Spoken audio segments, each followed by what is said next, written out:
versículo de número 8, nos diz assim: produzi, pois, frutos dignos de arrependimento. Exato. O que significa isso? Vamos lá. Produzi, pois, frutos dignos de arrependimento. Isso significa que João ele termina o versículo 7 perguntando: quem vos ensinou a fugir da ira futura? João falando isso para os fariseus e saduceus, certo? No 8 ele continua: produzi, pois, frutos dignos de arrependimento. Então João está falando para os saduceus e para os fariseus: ei, vem cá, se arrependam, do que vocês estão fazendo, criem frutos, produzam frutos dignos de arrependimento.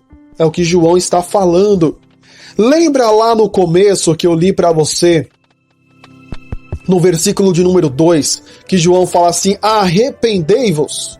Sim ou não? Arrependei-vos. João está falando a mesma coisa para os fariseus e saduceus. Criem ou produza frutos dignos de arrependimento, ou seja, se arrependam dos seus pecados, se arrependam dos seus erros, se arrependam das suas falhas, se arrependam do que vocês estão fazendo. Porque os fariseus e os saduceus estavam tentando barrar, prender, segurar, evitar, proibir João de preparar o caminho do Senhor Jesus.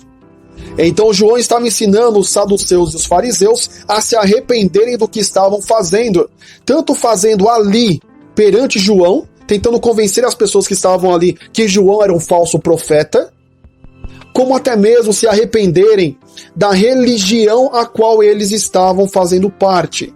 A religião que naquela época os judeus, eles julgavam, apontavam, pisavam, humilhavam pessoas.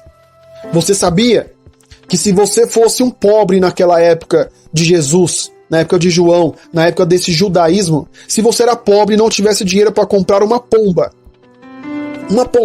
um animalzinho pombo, para sacrificar, para pedir perdão, primeira coisa que talvez você não saiba, não é todo mundo que sabe disso, mas naquela época, para eles pedirem perdão para Deus de alguma coisa, eles tinham que comprar ou cuidar, pegar ali da sua própria criação, um pombo, um animal puro, dentro das regras da lei de Moisés, levar até o sacerdote ali sacrificava aquele animal em lugar da pessoa. Então o sacrifício do animal era em pedido de perdão, pedindo: Senhor Jesus, o Senhor Deus, né? Jesus não. Senhor Deus, me perdoe do que eu fiz. E ali então a pessoa oferecia esse animal em sacrifício.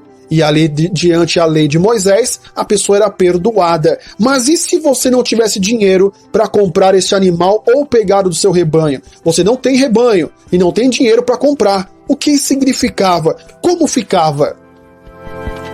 Os religiosos da época simplesmente te amaldiçoava.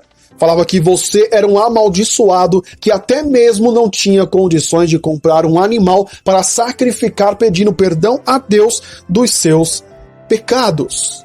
Ou seja, você era amaldiçoado mais uma vez só porque não tinha dinheiro para dar uma oferta para o templo.